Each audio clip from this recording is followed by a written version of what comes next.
paz e alegria.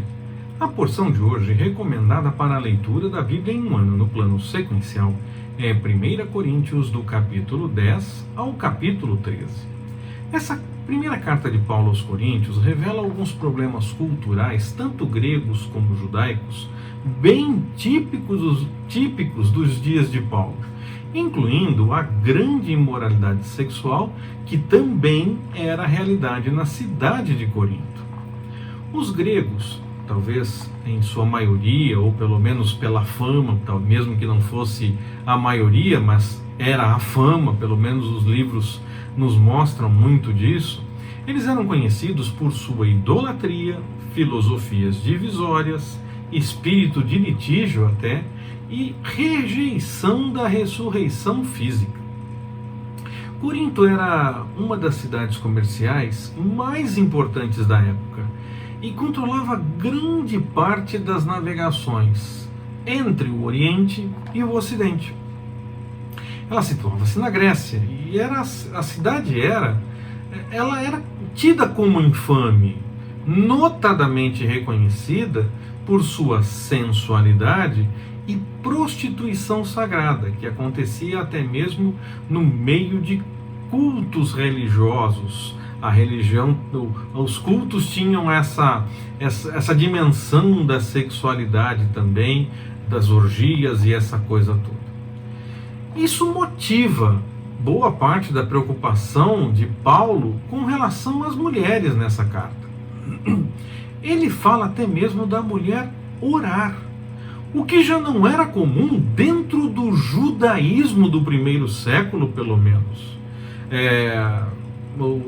Talvez o orar em público fosse o problema. Então, nesse judaísmo do primeiro século, não tinha essa previsão da mulher orar em público, nem mesmo nas reuniões religiosas ou até mesmo nos ambientes de estudo. Havia realmente uma limitação dentro do judaísmo com relação à participação da mulher. Mas o cristianismo era diferente, basta ver desde o ministério de Jesus a participação feminina, os acontecimentos em Atos dos Apóstolos que envolvem muitas mulheres, as cartas do Novo Testamento que sempre apresentam saudações às mulheres ou situações em que elas estão envolvidas. A participação feminina dentro do cristianismo sempre foi diferente do que era a cultura dos dias em que o cristianismo nascia. Mas era sim necessário tomar cuidado para não acontecer uma confusão entre o cristianismo e essas outras religiões dessa época, da sociedade de Corinto, por exemplo, que tinham até mesmo essa prostituição cultural. Era necessário mostrar que o cristianismo tinha diferença, que não ia por esse caminho. Por isso, as recomendações que Paulo faz às mulheres, nesse caso, nessa cidade, nessa carta. Alguns interpretam como machismo, porque até aparecem outros textos em alguns momentos diferentes, algumas recomendações parecidas, e se esquecem que essa era uma situação que fazia parte do judaísmo daqueles dias. Paulo e os judeus convertidos ainda iam nas sinagogas, ainda iam no templo, e a participação feminina seguia os ritos do judaísmo. Mas nas reuniões cristãs havia sim diferença. Mas as pessoas olham para esses textos e resolvem defender um machismo que parece que a Bíblia legitima, e eu não vejo isso no texto, mas alguns defendem até mesmo que hoje em dia as mulheres devem ter menos espaço. Mas o cristianismo nascente não era assim, mesmo no meio de uma sociedade que tinha tantas limitações com relação à participação da mulher. Se naqueles dias que havia mais limitações não era assim, quanto mais nos nossos dias não devemos interpretar dessa forma.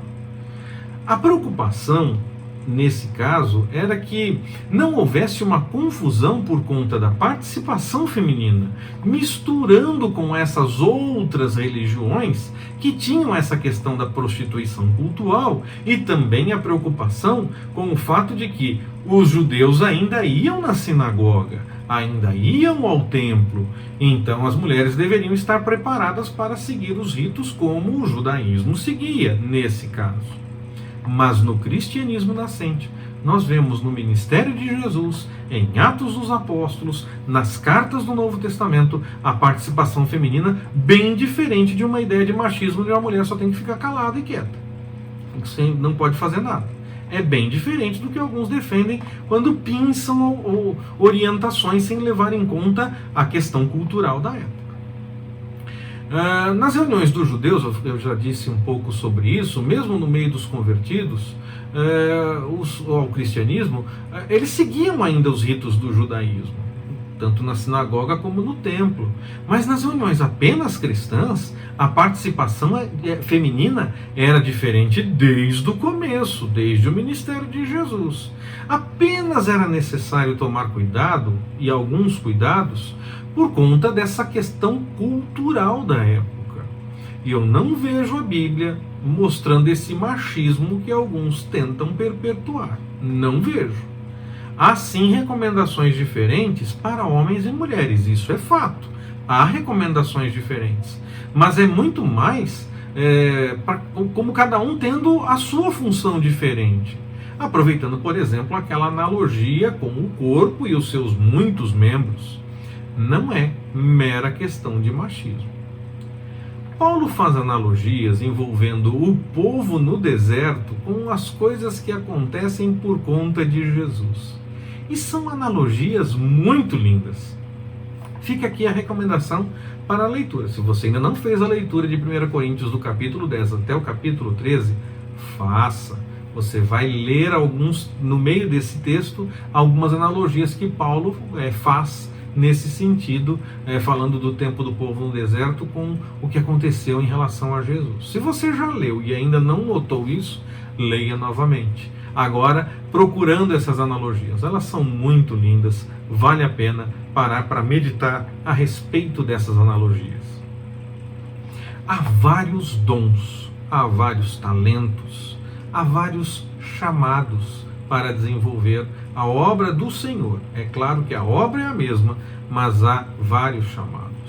Nós pensamos muito sobre o chamado pastoral, o chamado para um trabalho específico, ou até mesmo para missões, mas nós somos chamados pelo Senhor para anunciar, quer com palavras, quer com atitudes, quer com canções, ou ainda da forma como Ele nos der a estratégia, por onde quer que nós passemos, enquanto estamos fazendo as nossas atividades, nós vivemos e testemunhamos e falamos das coisas do Senhor. Nós praticamos o cristianismo, nós praticamos a vontade do Senhor e damos testemunho também, pregamos com a forma como nós vivemos, por onde quer que passemos, diante das mais variadas atividades que venhamos a desempenhar.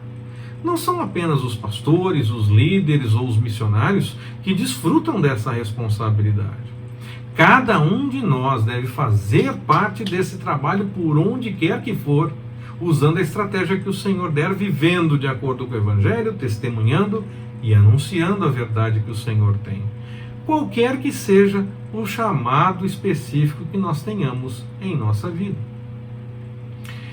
O texto não apresenta um único dom como a manifestação do Espírito. O texto não diz que falar em línguas é o único dom que confirma que a pessoa tem o Espírito Santo. Quem defende isso, eu posso dizer na autoridade que o texto me dá, está em desacordo com o que o texto bíblico revela. É só ler 1 Coríntios capítulo 12. Leia e acerte as coisas com relação ao que o texto diz. Não fique repetindo o que você gosta ou o que você prefere. Veja o que o texto diz. E o texto diz que há outros dons. Também falar em línguas, mas há outros dons. A defesa de um só, querendo apenas um dom, faz com que alguns até não queiram de jeito nenhum esse, o que também está errado, porque esse também é um dom. Mas essa defesa de um único dom faz o corpo todo ser uma coisa só. Isso não faz sentido. Os vários dons servem para edificar a igreja do Senhor como um todo, para o trabalho na obra também. São vários os dons. É como uma dieta balanceada, não comemos apenas uma única coisa. Nós temos uma dieta balanceada, devemos comer variedade de coisas e não uma única coisa. A mesma coisa na questão dos dons espirituais. A igreja será alimentada com uma dieta balanceada com os vários dons. E o texto ainda alerta a respeito do dom de línguas, que quando ele for falado, quando a pessoa manifestar esse dom em público, outra pessoa deve traduzir ou a própria pessoa que falou deve traduzir. Se não houver tradução, for apenas para edificação pessoal, o texto recomenda que seja feito no privado. É o texto que diz isso. Você faz sozinho quando não tem tradução. É o que o texto diz, não sou eu dizendo, não é a minha vontade, é o que o texto da carta de Paulo aos Coríntios diz. Jesus, ele atraía prostitutas, pecadores e todo tipo de gente. Quero falar a respeito disso para pensarmos a respeito de amor, a respeito de 1 Coríntios capítulo 13. As pessoas se aproximavam de Jesus e não sentiam medo dessa aproximação. E muitos mudaram de vida depois desse encontro. É assim que deve ser conosco também. Afinal, Jesus deixou claro que nós faríamos coisas ainda maiores que as que ele fez, porque ele ia para o Pai. João capítulo 14, versículo 12. Mas hoje em dia, muitos se afastam de nós ou da igreja. São mal recebidos em nossas comunidades, ou nós mesmos nos afastamos desses que ainda estão carecendo de ouvir a respeito do Evangelho para mudar de vida, que ainda não mudaram. Tem algo estranho no amor quando nós observamos as coisas dessa forma. Muitos tomam posses das mais variadas bênçãos, e quer sejam bênçãos que realmente estão reveladas na palavra, quer seja algo que esteja prometido especificamente para aquela pessoa, e isso tudo sim, nós devemos tomar posse dessas bênçãos, ou as pessoas tomam posses de bênçãos de coisas que são a própria vontade da pessoa e que querem que Deus faça de qualquer jeito, e o Senhor não tem compromisso com isso, ele tem compromisso com manifestar a vontade dele, ele é soberano, não somos nós. Mas poucos tomam posse dessa bênção, que é a declaração de Jesus para os seus seguidores, que nós faríamos coisas ainda maiores que as que ele fez. Geralmente, quando alerto a esse sentido, a primeira coisa que eu ouço é que, mas Jesus era diferente, ele era Jesus, não é mesmo? Mas ele disse que nós faríamos coisas maiores. Ele era diferente e disse que nós faríamos coisas maiores. Então nós temos que tomar posse dessa bênção, sim. Eu quero ver isso na minha vida. Eu quero ver cegos enxergando, eu quero ver paralíticos andando, pecadores se convertendo. Quero ver isso mesmo. Mas parece que a questão dos milagres, falando, por exemplo, da cura de cego, paralítico, o que quer que seja, até acontecem e as pessoas até buscam isso.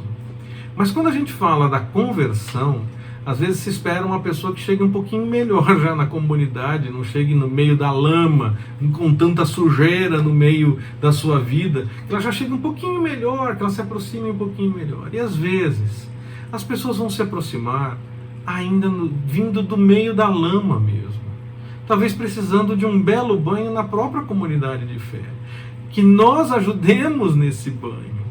E aí elas precisam realmente chegar com essa sujeira para que possam ser limpas. Em vez de simplesmente esperarmos que elas já cheguem um pouquinho melhor, nós devemos estar prontos para receber todos aqueles que se aproximam de qualquer forma, para que possam ouvir da palavra e então ter a chance de buscar uma vida diferente. O jovem rico se aproximou de Jesus e Jesus disse o que tinha que ser feito. Ele acabou se afastando. Que essas pessoas possam sim se aproximar, que elas possam ser bem recebidas como o jovem rico foi bem recebido, e que nós possamos anunciar a verdade do Evangelho, e que elas possam realmente ter a chance de mudar. Se elas optarem por não mudar, que seja por decisão delas, E não porque nós não recebemos bem, ou porque nós não gostamos muito da forma como a pessoa está, ou do pecado que ela ainda pratica, do que ela ainda está vivendo de forma errada em relação à palavra do Senhor. Ela veio para ouvir da palavra. É a partir daí que abre a chance para ela começar a mudar de vida. Que nós estejamos prontos a receber sim as pessoas, mesmo que elas estejam com muita sujeira por causa do pecado. Porque receber as pessoas dessa forma exige amor. E nós somos chamados para amar. Então, viva isso. Que o Senhor nos abençoe. Forte abraço. Até mais, permitindo o Senhor.